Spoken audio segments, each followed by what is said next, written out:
Boa noite a todos. Sejam muito bem-vindos à primeira noite da semana de extensão acadêmica da Faculdade Pan-Americana de Administração e Direito.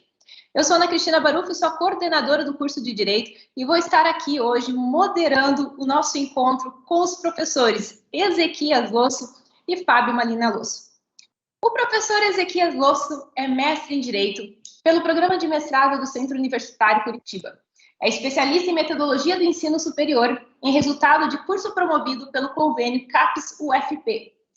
Possui graduação em Direito pela Faculdade de Direito de Curitiba e graduação em Farmácia pela Universidade Federal do Paraná. Participante de movimentos estudantis.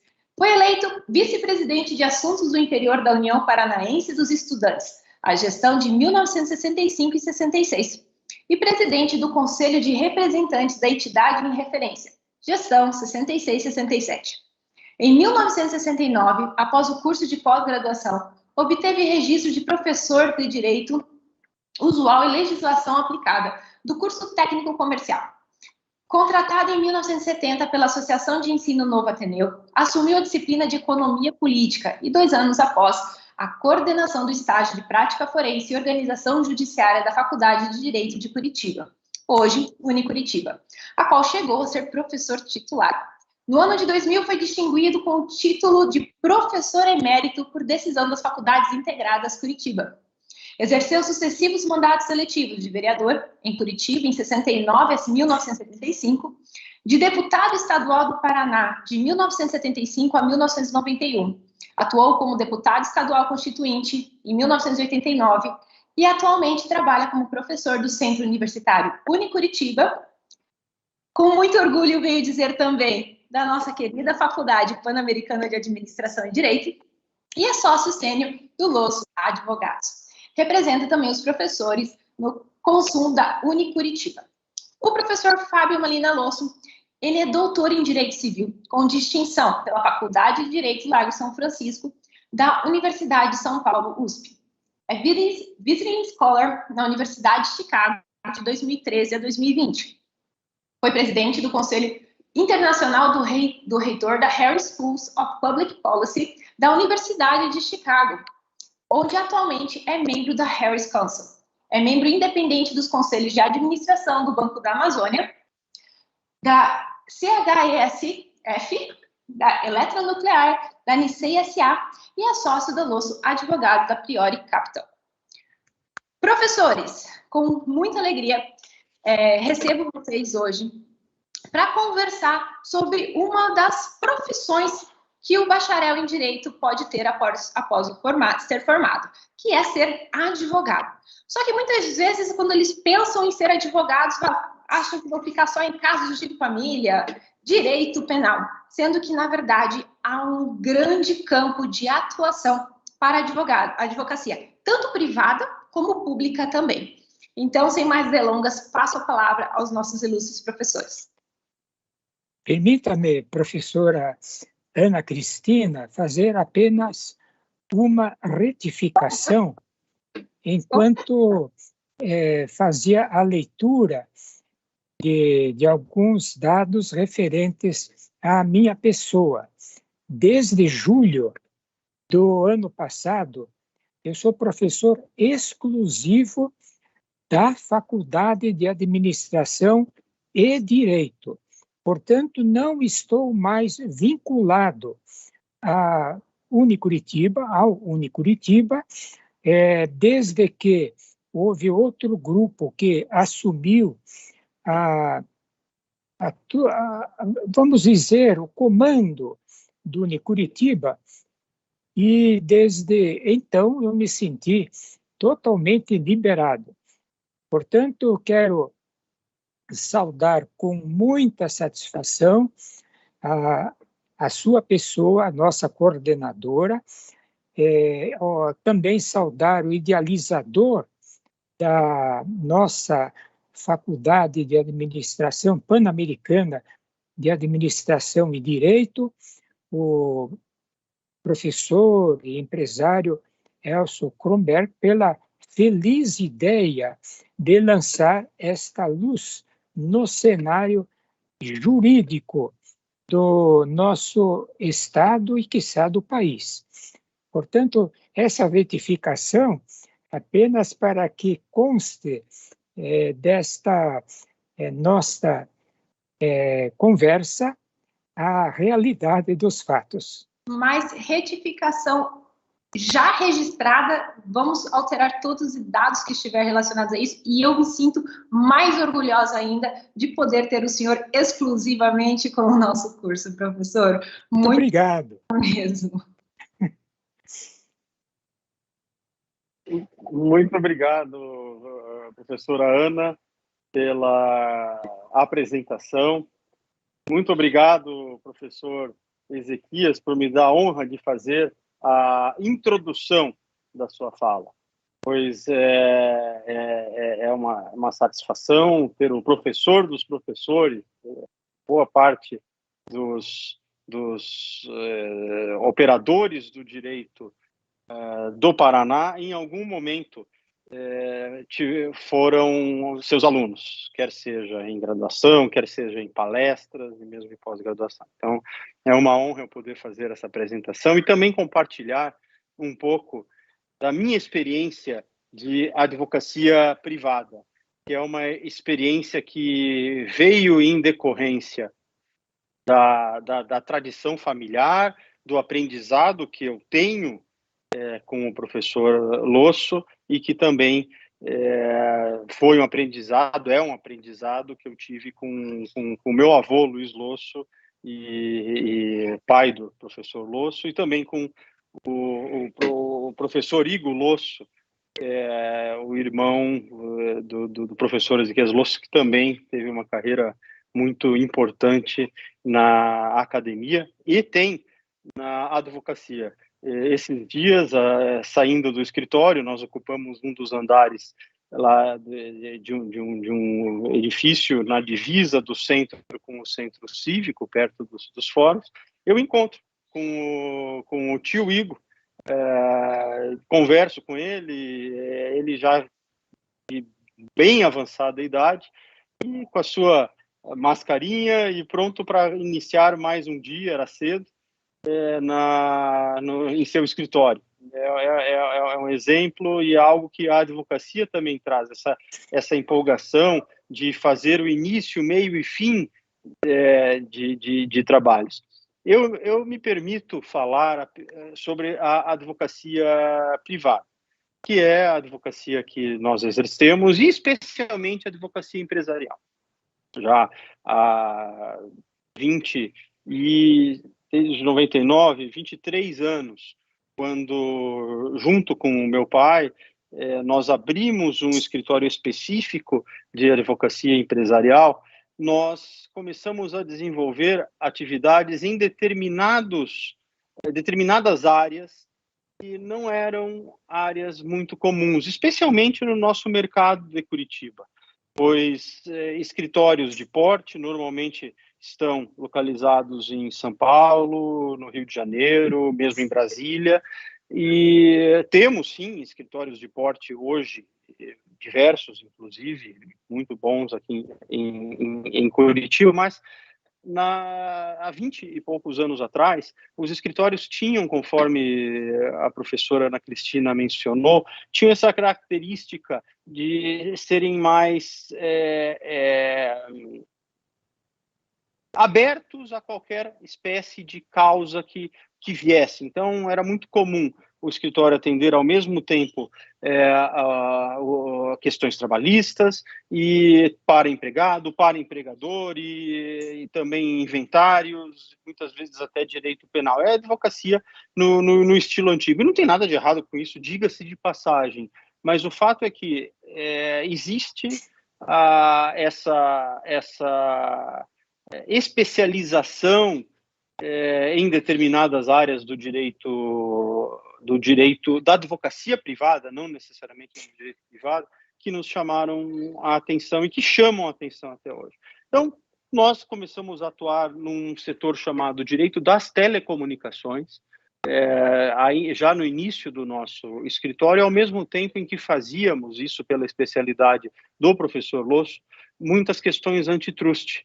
Nós tanto advogávamos perante o CAD, quanto tivemos diversas questões judicializadas em âmbito concorrencial. E sempre com essa liderança do professor Losso. Durante vários anos atuamos em direito das telecomunicações, novamente, uma área que é muito especializada. Adentramos na infraestrutura de modo geral, passamos a atender também algumas empresas da área de energia, e trouxemos uma série não trouxemos necessariamente, mas representamos e fizemos a parte societária, a parte inicial de uma série de investidores estrangeiros no Brasil, principalmente do setor de infraestrutura e do setor industrial. Decorrência disso, nós temos, e também nós tivemos uma atuação grande que todas essas áreas, por si só, são áreas que uma pessoa pode se especializar e pegar uma verdadeira avenida. Na propriedade intelectual, nós fizemos isso, a propriedade intelectual, inclusive dentro dessas divisões de propriedade industrial, basicamente patentes, desenhos industriais, modelos de utilidade, quanto também da parte do direito do direito marcário e também a parte do direito autoral. Nós estivemos envolvidos em algumas causas e especialmente no início da internet, que é quando surgiu então o que muitos chamam, e eu falo muitos chamam porque não tem necessariamente uma denominação correta ou errada, mas o chamado direito digital, ou o direito da tecnologia da informação. Nós também tivemos a atuação intensa nessa área. O direito societário também sempre marcou muito, na medida em que nós não só constituímos as empresas, mas verificávamos questões relacionadas a acordos de cotistas, acordos de acionistas, formação de consórcios, formações de sociedades em conta de participação. Em outras palavras, dentro do direito empresarial, você pode pegar qualquer um desses nichos e ir muito bem. Temos também, e isso está muito forte, cada vez mais profissional, mais especializado, o ramo do direito empresarial relacionado ao direito chamado direito falimentar ou recuperacional, em que as recuperações judiciais que possibilitam que as empresas se restabeleçam são não somente conduzidas por advogados, pelos advogados que representam as empresas perante os juízos, mas também por administradores judiciais, por peritos, por pessoas que necessariamente têm que ter conhecimento jurídico. Então, a formação jurídica desses operadores do direito recuperacional e falimentar é algo que é essencial. Não interessa se a pessoa é engenheira, administrador de empresas, economistas, mas uma base jurídica é essencial para a compreensão dos ritos. Também na advocacia empresarial, e não que necessariamente nós atuemos, mas existe toda uma chance aberta no direito administrativo, na representação de empresas e de pessoas físicas perante órgãos públicos, no direito tributário, e também é possível uma atuação que é muito importante e também muito rentável. É natural que todos esses segmentos que eu falo, em alguma maior ou menor medida, trazem uma rentabilidade que pode, sim, ser muito interessante aos interessados. E não poderia deixar de dizer também uma especialidade da Thais, da professora Thais, aqui da casa também, em direito ambiental. Há 20 anos, na verdade, ela atua nesse direito. Nós, no escritório, também tivemos grandes contenciosos. O que é um contencioso para aqueles que não sabem? O contencioso é processo. Processo pode ser o contencioso administrativo, judicial. Nós representamos clientes em diversas matérias muito importantes, inclusive em leading cases. O que são os leading cases? Deixa-me explicar também. São aqueles casos inéditos, aqueles casos que lideram uma consolidação de um determinado entendimento. Nós tivemos esse prazer de também lidar com bastante questões relacionadas a ONGs, a fundações, pensando em iniciativas em prol da defesa da sustentabilidade. Então, fazendo essa introdução ao nosso querido professor Losso, e já dizendo da especialidade dele em direito concorrencial, e nós combinamos que eu faria essa abertura, e falando de uma maneira ampla do que pode ser uma atividade de advocacia empresarial. E, naturalmente, isso que eu falei aqui não se resume a somente isto, é um campo muito grande. Claro que existe muita concorrência, claro que também existe a possibilidade de o formado, a formada, trabalharem em alguma empresa. Tem um campo da advocacia corporativa que é fortíssimo hoje. Muitas das empresas, praticamente todos esses startups que adquirem uma certa importância, têm advogadas internos. Então, isso tudo representa um campo muito promissor. Além dos concursos públicos, claro, que aí não vou chamar de advocacia empresarial, mas que também, muitas vezes, tem a ver com direitos dos quais eu falei aqui, parte societária, parte de defesa da concorrência e tributária, todos esses ramos que eu falei também entram na advocacia pública, que não é o nosso enfoque hoje. Eu tenho certeza que algum dos nossos queridos professores tratará disso. Então, sem maiores delongas, faço essa abertura dessa fala do nosso querido professor Ezequias Losso, que falará na noite de hoje a respeito do CAD, da advocacia empresarial e do CAD. Muito obrigado. Vocês podem imaginar a satisfação do pai, veterano advogado, ao ser saudado pelo filho, pós-doutor, que tem engrandecido não somente ao querido escritório de advocacia, mas a coletividade jurídica de um modo geral.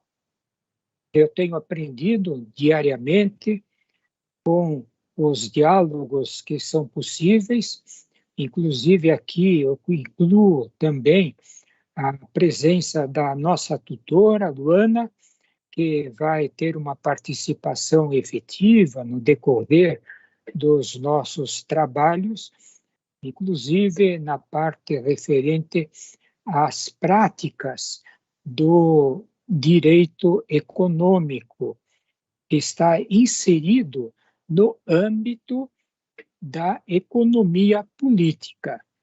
Eu diria que até essa vertente do direito econômico está se constituindo em uma atrativa forma do exercício profissional, não apenas do advogado, mas também daqueles que vão se submeter a concursos públicos, seja na magistratura, no Ministério Público, na Defensoria Pública, nas consultorias e nas assessorias dos poderes públicos e também empresariais. Portanto, com suma satisfação que eu trago algumas palavras até de incentivo aos nossos espectadores e aqueles que estão compondo a turma da Faculdade Pan-Americana de Administração e Economia, com relação à administração e direito, desculpe, que economia é uma palavra que está fluindo no decorrer dos anos. Enfim, é uma associação muito interessante que foi entre a administração e o direito e a economia está entre meio a essas duas atividades que são de suma importância para o desenvolvimento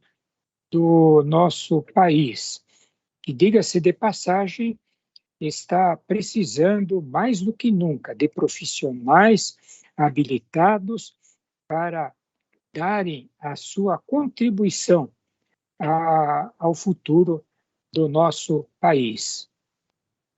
Bem, eu devo ressaltar alguma coisa da Constituição Federal.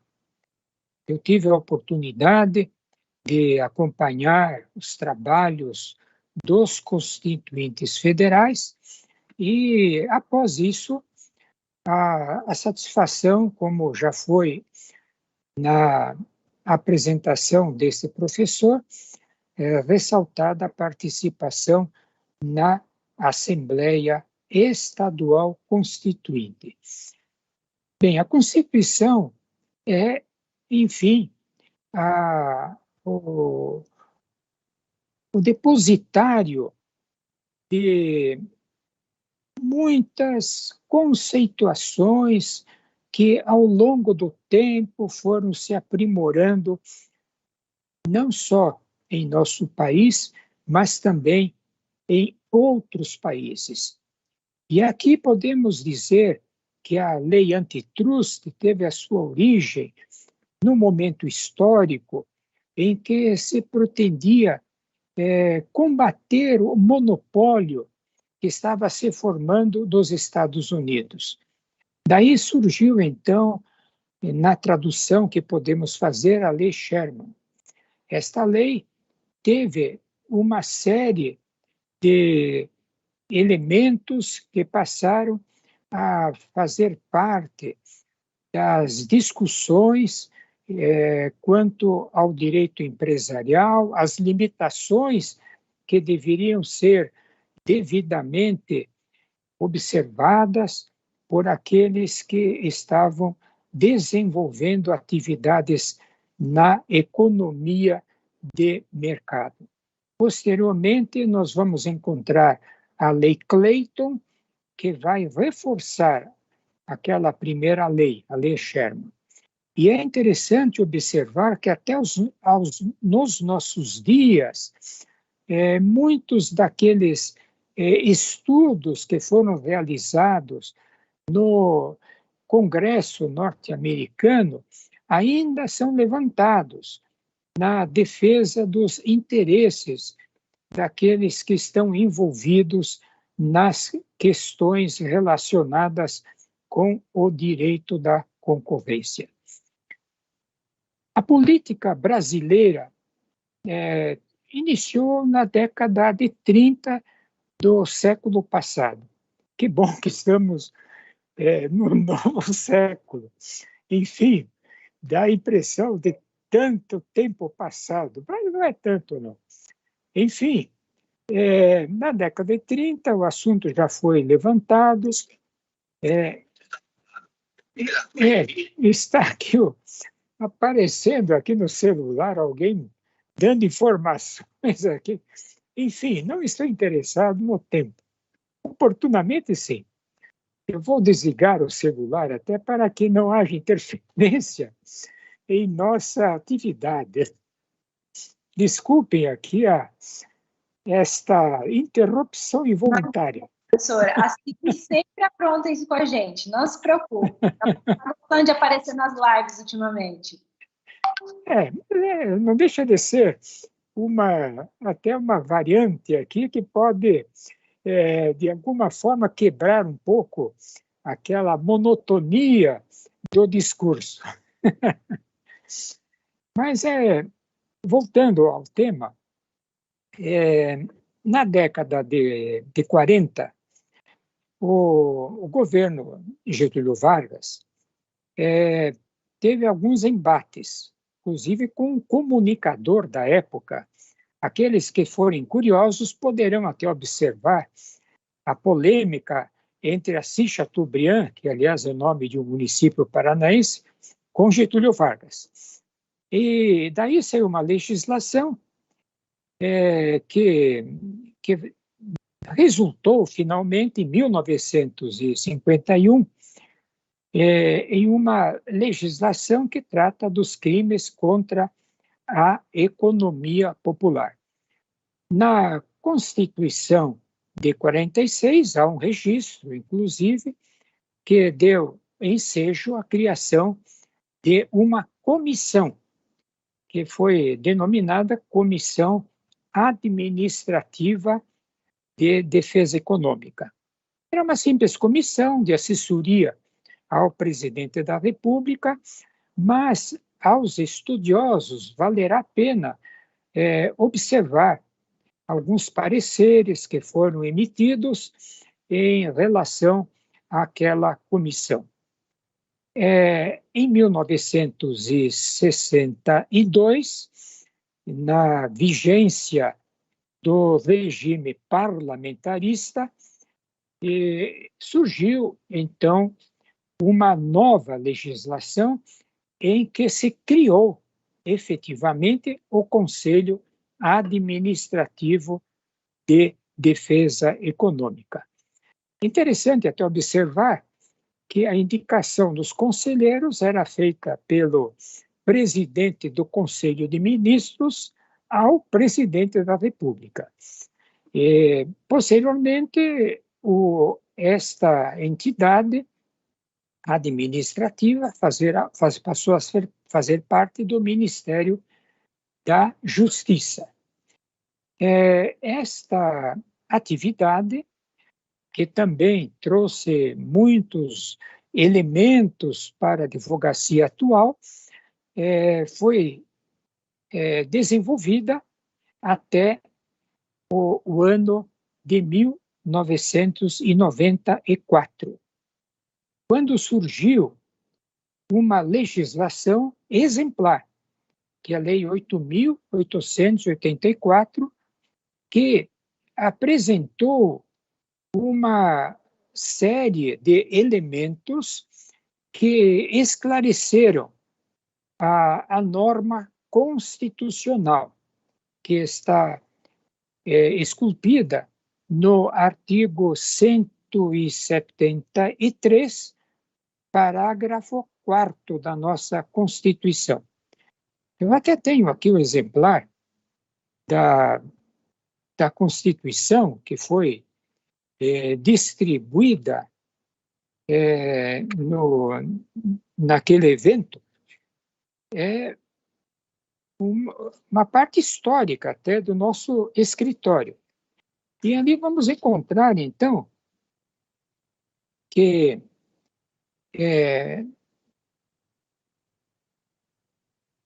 a lei reprimirá o abuso do poder econômico. E então explica-se que vise a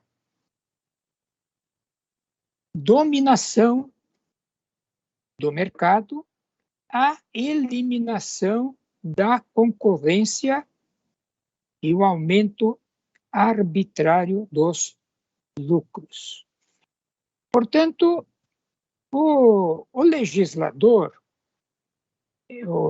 da Constituição originária reservou ao legislador ordinário a responsabilidade para fazer uma legislação atualizada da matéria. E daí é que vai surgir, então, a Lei 8.884, de 94, que foi amplamente discutida. Aqueles que acessarem os sites da Câmara dos Deputados, do Senado Federal, encontrarão um farto material que deu origem à Lei 12.529 de 2011. Bem, há de se destacar que o princípio fundamental da República Federativa do Brasil tem a ver com a valorização do trabalho humano e da livre iniciativa. E aqui vamos nos deter à questão da livre iniciativa, que tem a ver com o princípio, enfim, da liberdade. E aqui é um material para pesquisas. Inclusive, nós temos o professor Edmar, nosso colega, amigo de outros momentos, que tem a sua visão filosófica, que poderá tratar muito da questão da liberdade com aqueles que têm interesse em se aprofundar da matéria. E também há de se falar que a livre iniciativa, que foi prevista também no artigo 170 da Constituição, e tem ali os princípios, são 9 princípios, os 6 primeiros que têm a ver diretamente com o exercício da atividade econômica, e os últimos, se fizer uma correlação com o artigo 3º da Constituição, se verificará a questão das políticas públicas que devem ser desenvolvidas em função da política econômica. E aqui, nos 6 primeiros princípios, está o princípio relativo ao direito ambiental, que sofreu um acréscimo no decorrer do tempo, aperfeiçoando a redação que foi estabelecida no ano de 1988. E há de se falar também que existe uma legislação mais recente que está relacionada com a matéria, que é a Lei da Liberdade Econômica. Esta lei, diga-se de passagem, será um assunto a ser tratado. Aqueles que fazem parte do trabalho da Faculdade Pan-Americana e, evidentemente, aos que estão acompanhando esta live, é um convite até para consultar os elementos dessa legislação. Ali, para o advogado, haverá muito material para fazer as suas reivindicações junto aos setores competentes. E aqueles que vierem, inclusive, fazer parte de alguma consultoria de municípios, e há uma porção de municípios que precisam contar com advogados, tanto junto ao Poder Executivo, como também junto a câmaras de vereadores. Portanto, aqui tem uma porta aberta para aqueles que estão fazendo a sua análise a respeito do futuro. E é interessante observar a atividade que se estabelece nessas várias áreas, mas vamos colocar em foco a respeito da legislação antitruste, mais especificamente, e, por conseguinte, junto ao Sistema Brasileiro de Defesa da Concorrência. É interessante observar que hoje esse sistema é abrangido pelo Conselho Administrativo de Defesa Econômica. Aqueles que consultarem obras mais antigas verificarão a existência de secretarias que foram extintas. Portanto, hoje o CADE é o órgão que planeja, executa, fiscaliza as atividades que estão relacionadas com a defesa da concorrência. Existe até uma cartilha, aqueles que tiverem o interesse até poderão colocar na busca a cartilha do CADE. Nessa cartilha existem várias colocações quanto às práticas infrativas à ordem econômica. E aí, claro, haverá, por parte daqueles que estão sendo investigados, e não é tão difícil observar, eventualmente, a presença daqueles que estão fazendo as suas observações quanto ao comportamento de pessoas físicas ou pessoas jurídicas que estão desenvolvendo atividades econômicas. E aí vem a questão: qual seriam os problemas que estão relacionados na legislação que trata sobre o Conselho Administrativo de Defesa Econômica no contexto atual? Então, existe, para o desenvolvimento da missão desse Conselho, a formação de cartel. O cartel é muito comum. É um acordo formal, escrito ou tácito. O acordo formal normalmente é realizado através de assinatura em branco, e aquele que tiver o interesse de colocar um cabeçalho ali vai ter a condição. Então, um fica vigiando o outro, na existência de um cartel formal, vamos dizer, escrito com assinatura. Agora, o cartel que é considerado um cartel por uma visão com algum coordenador, em que se pretende a fixação de preços, a fixação de condições de pagamento, aceita ou não cartão de crédito, a região, qual é a região de influência que um vai desenvolver em relação ao outro participante do cartel, qual é o volume de produção que cada um vai ter direito a apresentar aos consumidores.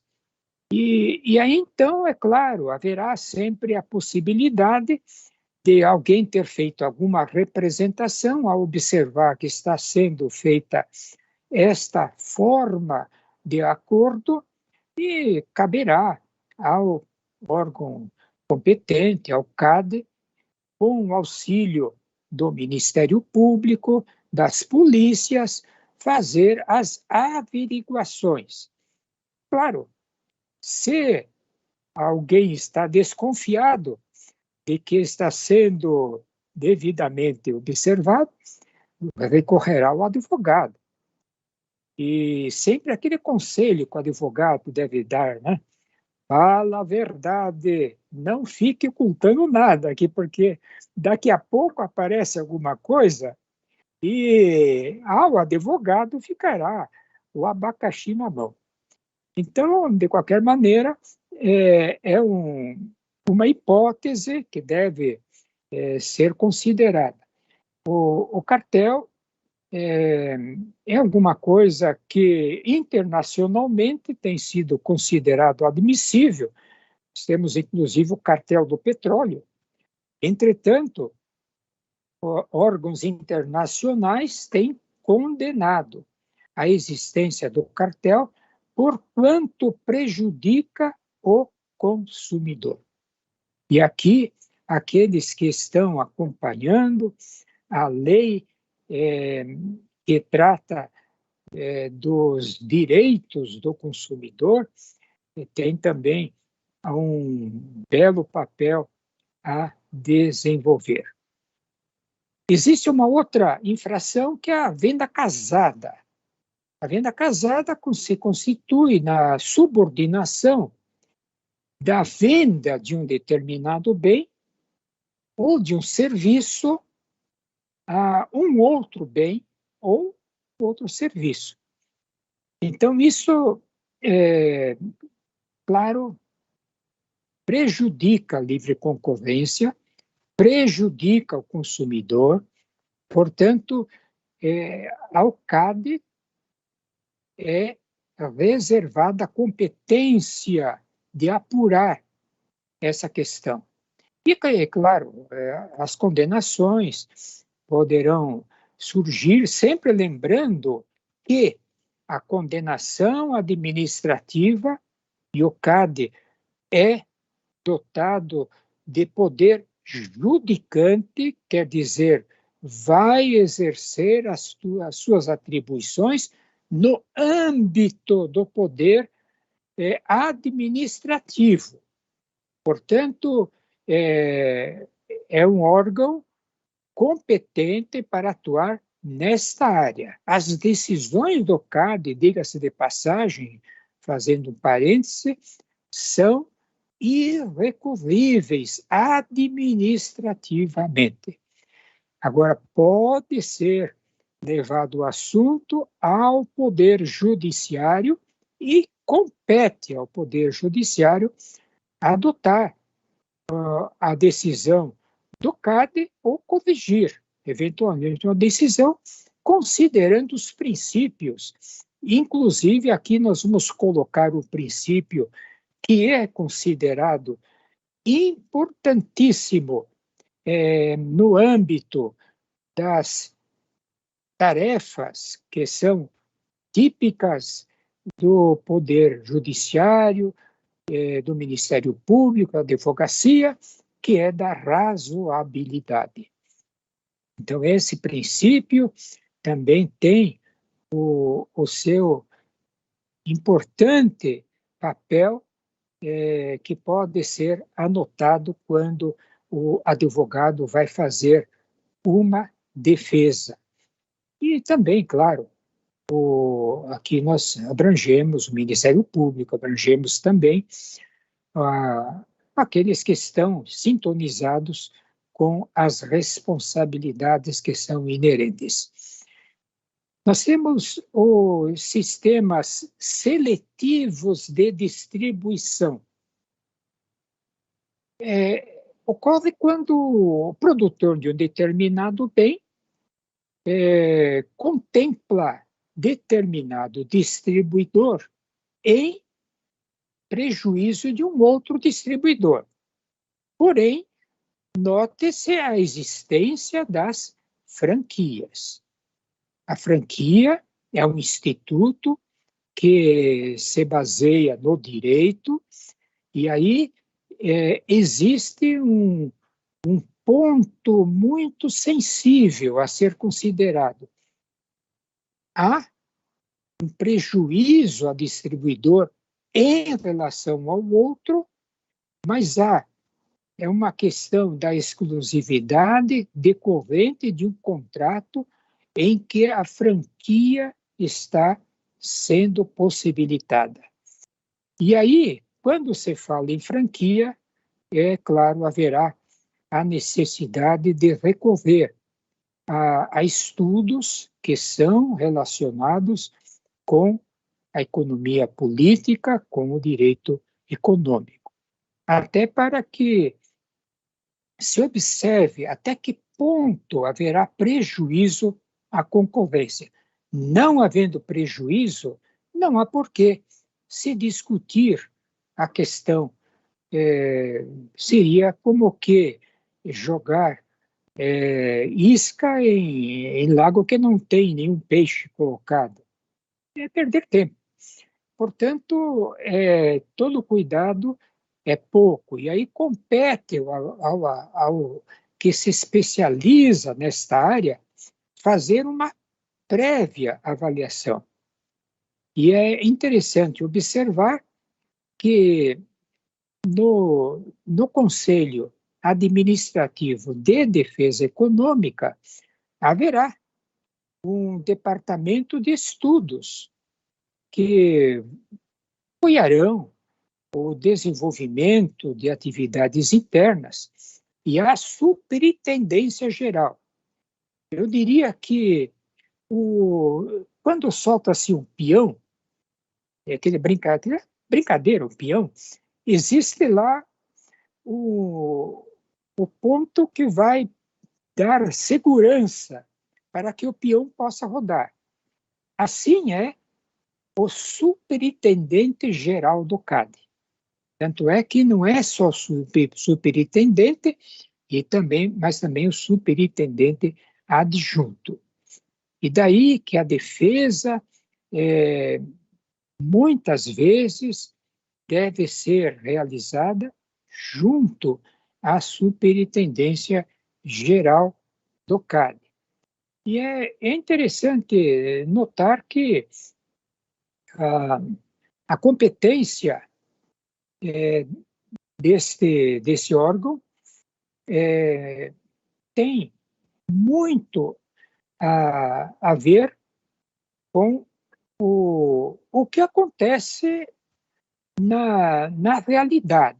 Quer dizer, não é o superintendente geral alguém que esteja alheio a tudo que ocorre junto aos que atuam na atividade econômica e junto aos consumidores. Lembrando sempre que a figura do consumidor é primordial. A própria concorrência tem por finalidade a proteção da cidadania e do consumidor. Bem, devemos também assinalar aqui, quando se fala em infração, a concorrência, a plenitude da concorrência, os preços predatórios. Claro que numa liquidação é possível até que um comerciante coloque os preços até abaixo do custo, para que possa renovar o seu estoque.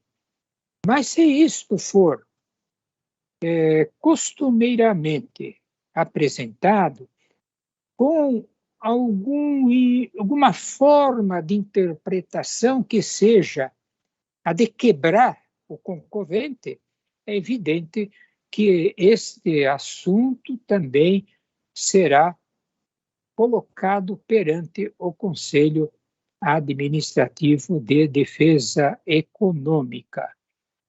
Bem, eu não sei como está o nosso tempo.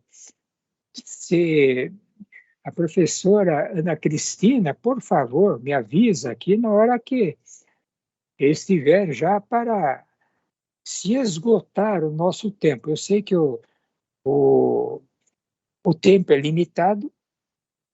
Mas diante da... Bom, professor, aí é difícil de limitar a nossa conversa, mas aproveitando já, até porque está relacionado à fala do professor, tem a pergunta do Agostinho, que o professor comentou sobre a ação de julgar, né, que existe do CAD.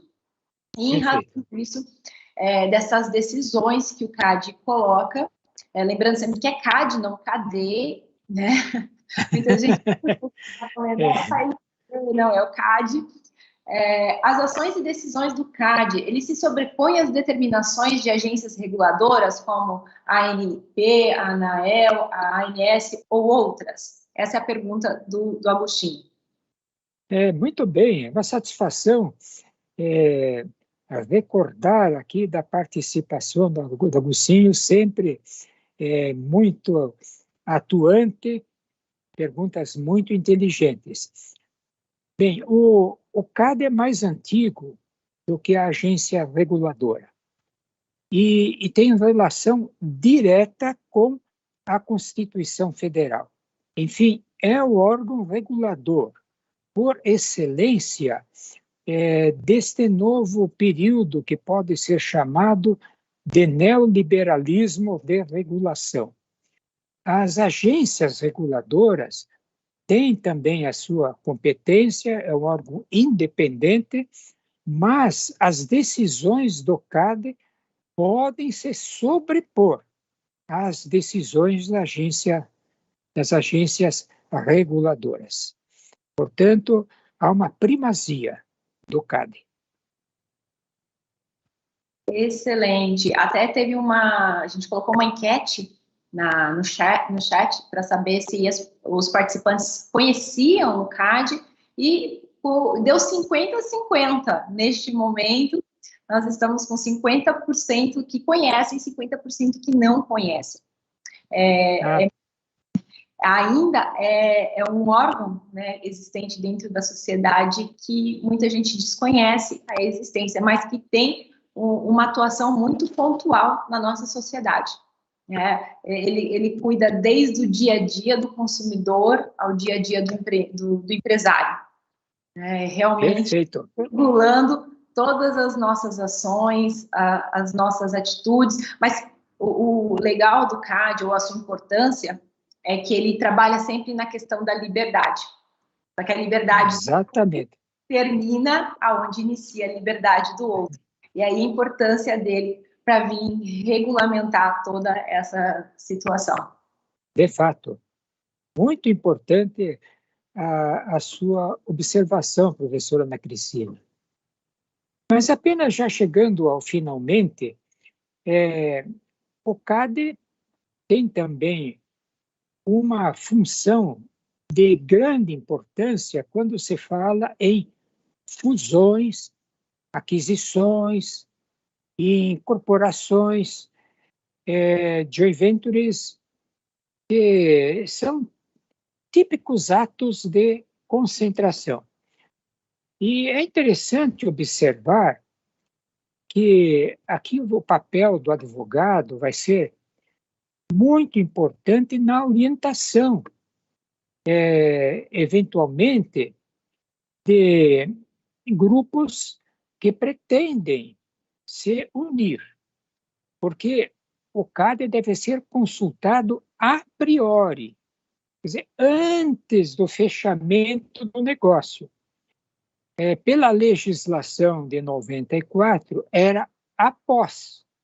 Quer dizer, fechava, consolidava o negócio, e então haveria um tempo de 15 dias para que o CAD dissesse tudo de acordo, tudo bem, mas atualmente já é por antecipação. Em caso de qualquer dúvida, poderá alguém perguntar, mas o chamado mercado relevante é alguma coisa que também merece um estudo, né? 20% do mercado relevante de uma determinada área, o que vai representar? Aí o CAD tem lá as suas orientações também, que precisam ser observadas. Há também a questão do faturamento no ano anterior. São aspectos que o advogado precisa conhecer até para orientar o seu cliente. E aqui o professor Fábio comentou da advocacia genérica. Eu exerci a advocacia genérica por alguns anos. Inclusive, eu ainda acadêmico de direito, existia a figura do solicitador acadêmico. E quando chegava no 4º ano da faculdade, a gente pedia inscrição na OAB na condição de solicitador. E a gente assinava petições junto à Justiça do Trabalho, já como alguém no exercício da atividade profissional, e no mais, acompanhava, evidentemente, o advogado titular do escritório. E então, naquela época, a advocacia era genérica. Agora, pergunta-se, hoje não será um pouco genérica também? Eu digo que sim, porque na advocacia empresarial há questões de família. Muitas vezes o empresário, ele diz assim, olha, uma questãozinha que eu vi a sua opinião. Aí se o advogado disser, não, eu não entendo disso, o seu cliente vai dizer, mas você podia dar uma opinião aqui, né? Então, tanto quanto possível, é importante estar nessa inter-relação interdisciplinar, até para que possa oferecer uma segurança ao cliente. Bem, professor, eu passo a palavra se tiver alguma observação, porque a professora Ana Cristina, ela é estudiosa da área e tem muitas lições a dar a todos nós, e eu me incluo. Eu tenho mais a aprender com os professores. Nossa, cada encontro é sempre proveitoso. Eu já saio borbulhando de ideias a cada conversa que nós temos. O direito empresarial, ele é apaixonante mesmo, porque ele é interdisciplinar. A gente não fala só quando fala de direito empresarial, a gente fala direito de trabalho, direito penal, direito familiar, direito ambiental, agora, principalmente com as ODSs que nós temos que cumprir na Agenda 2030. Então, falar de direito empresarial é falar de interdisciplinariedade, é falar do dia a dia da pessoa. Então, eu acho um campo... Eu sou muito suspeita de falar que eu gosto muito, e eu fico muito feliz que a cada encontro que nós temos saem resultados muito produtivos. Tem uma pergunta do Carlos Alberto, que ele diz o seguinte: alguma nova visão do direito econômico e infrações sobre as startups, principalmente na questão de investimentos estrangeiros? O professor Fábio, que tem assessorado investidores de outros países, poderá talvez melhor do que eu dar a sua opinião a respeito de startups. Eu entendo que, sim, há uma preocupação muito forte do direito econômico, especialmente da vertente antitrust, a respeito da concentração econômica. A gente tem acompanhado muitos debates a respeito do que é chamado de Big Tech, e no âmbito dos startups, a gente, por mais que a gente sempre entenda e queira que haja uma competição, existe sempre o risco, e que é muito presente, de tecnologias inovadoras serem adquiridas por aqueles que dominam o mercado para simplesmente não serem utilizadas. Esse é um dos temas que participam, dos temas muito debatidos nos fóruns acadêmicos, tanto aqui no Brasil quanto especialmente no exterior. Eu acompanhei já alguns debates a respeito dessa violação das normas do direito econômico através dessa compra. Existe uma expressão, eu não lembro agora, uma expressão em inglês que é utilizada para esse tipo de aquisição, com o sentido de segurar um pouco a inovação.